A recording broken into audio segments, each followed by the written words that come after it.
Bună ziua, dragii mei! Cea mai mare oportunitate pentru Scorpion în 2021 este, asumându-ți responsabilitatea pentru propriile acțiuni, vei deveni o persoană mai bună.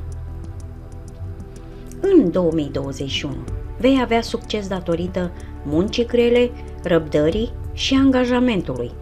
Viața ta nu va fi doar trandafiri, dar nici nu se va dovedi dezastruoasă. Dimpotrivă, dacă ții în serios responsabilitățile, poți conta pe o satisfacție imensă. Toate sferele vieții relevante pentru tine vor fi acum caracterizate de armonie și creștere lentă. Acesta este momentul perfect pentru a-ți consolida poziția și a-ți construi un viitor stabil. Cele mai mari succese vor veni în următorii ani, cu condiția ca în 2021 să creezi o bază solidă pentru activități ulterioare. În ansamblu, prognoza astrologică are succes, deși este plină de provocări și circumstanțe insuportabile. În 2021 vei avea nevoie de creativitate și de o forță de voință enormă pentru a face față tuturor sarcinilor cu care te vei confrunta. Orice s-ar întâmpla, ar trebui să ai mai mult control asupra sentimentelor tale. Din păcate, vei avea tendința de a exploda de furie sau de a arde cu ură tăcută care te va consuma din interior. Anul acesta ai șansa să schimbi această stare de lucruri și să preiei controlul asupra interiorului tău. O prognoză astrologică arată că ar trebui să procedezi cu prudență în 2021. Slujba ta ar putea fi în pericol dacă acționezi impulsiv, fără a-ți regândi următorii pași. Gândirea strategică este esențială. Merită să înveți în 2021 să ai o mai bună organizare a muncii și să îți controlezi emoțiile. Trebuie să faci lucrul în lumina reflectoarelor, să ieși în evidență. Orice vrei să realizezi în 2021, trebuie să muncești din greu. Nu vei putea conta pe succese ușoare, pur și simplu acestea nu vor exista. Te vei confrunta cu multe adversități, dar nu trebuie să renunți. Chiar dacă simți uneori că nu vei face față și că vei pierde, trebuie doar să continui. Datorită speranței, credinței în propriile abilități și gândirii pozitive, vei putea atinge orice vârf. Prin muncă te întărești, devenind din ce în ce mai bun. Acesta va fi un an tumultos pentru viața ta amoroasă. Din fericire, prognoza astrologică nu prezice experiențe catastrofale. Va trebui să lupți pentru dragostea ta în 2021, dar în cele din urmă vei câștiga. Ar trebui să nu acorzi prioritate lucrurilor care nu au legătură cu persoana pe care o iubești. Deoarece vei avea mult de lucru, sunt mari șanse să începi să-ți neglijezi persoana iubită. Ar trebui să încerci să îndeplinești promisiunile sau termenele neîndeplinite. Dacă este posibil, vorbește cu persoana iubită despre fiecare subiect posibil și nu amâna nimic pentru mai târziu, cu toate că, de multe ori, ai să te lovești de incapacitatea de a-ți exprima sentimentele. Ia întotdeauna în considerare părerea partenerului tău atunci când iei o decizie. Cel mai important lucru în dragoste acum este construirea de relații de durată. În 2021 te vei implica serios și nu vei fi atras de distracția obișnuită în compania altei persoane.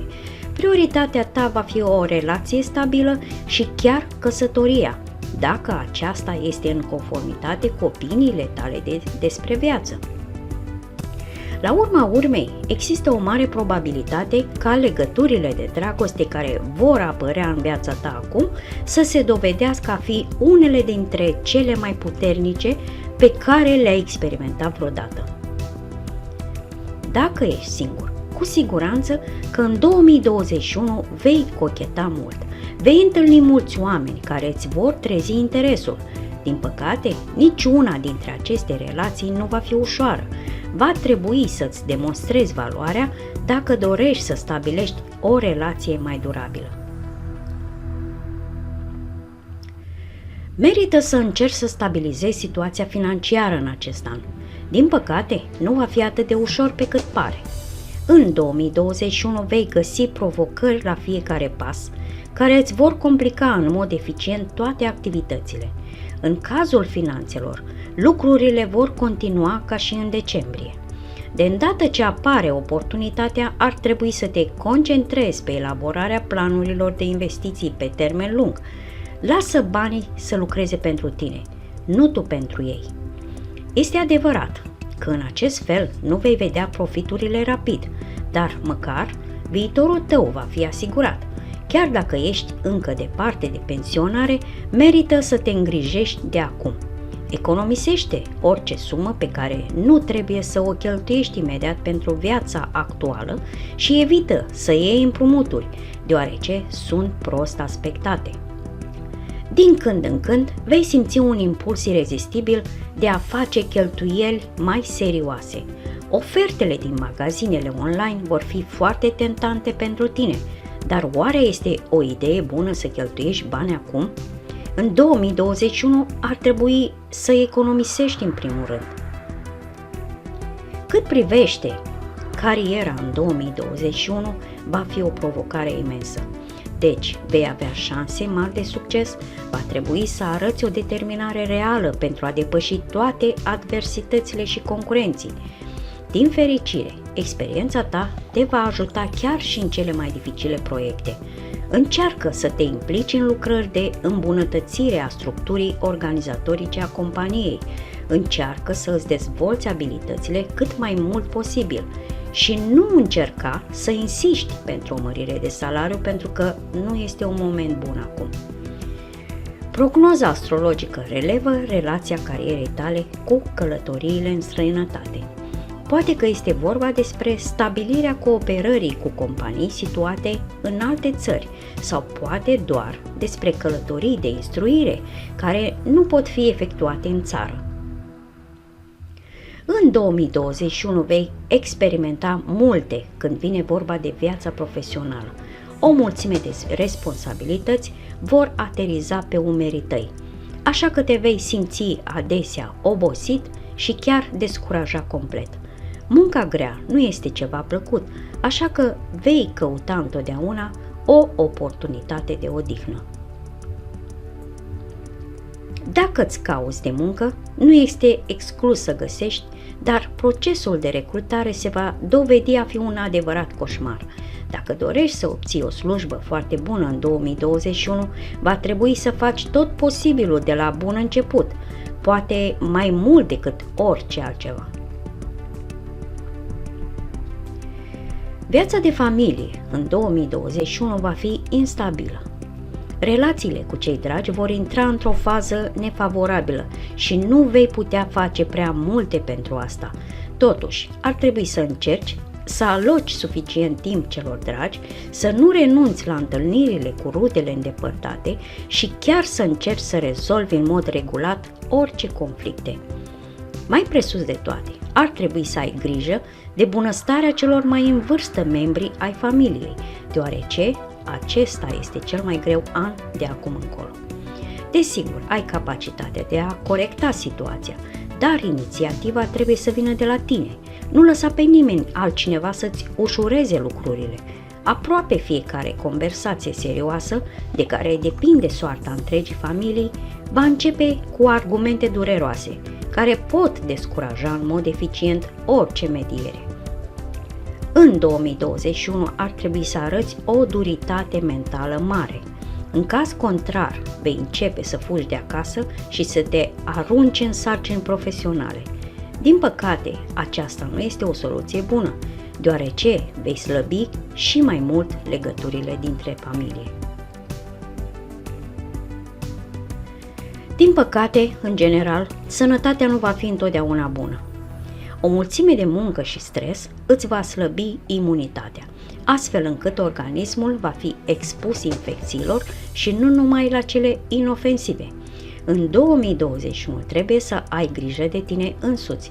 Încearcă să te odihnești cât mai des posibil pentru a-ți reîncărca bateriile. De asemenea, poți citi o carte bună despre cum să-ți îngrijești sănătatea în mod corespunzător. Există multe riscuri pentru sănătate care te așteaptă: boli cronice, boli ale sistemului nervos și boli cauzate de supra-solicitare. Cea mai importantă regulă din acest an este să ai grijă conștient de bunăstarea ta.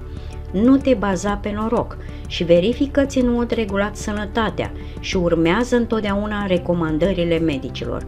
Fiecare boală trebuie verificată cu atenție. La urma urmei, prevenirea este mult mai bună decât vindecarea. Cele mai potrivite sporturi pentru Scorpion în 2021 sunt cele care nu necesită efort excesiv, dar oferă relaxare.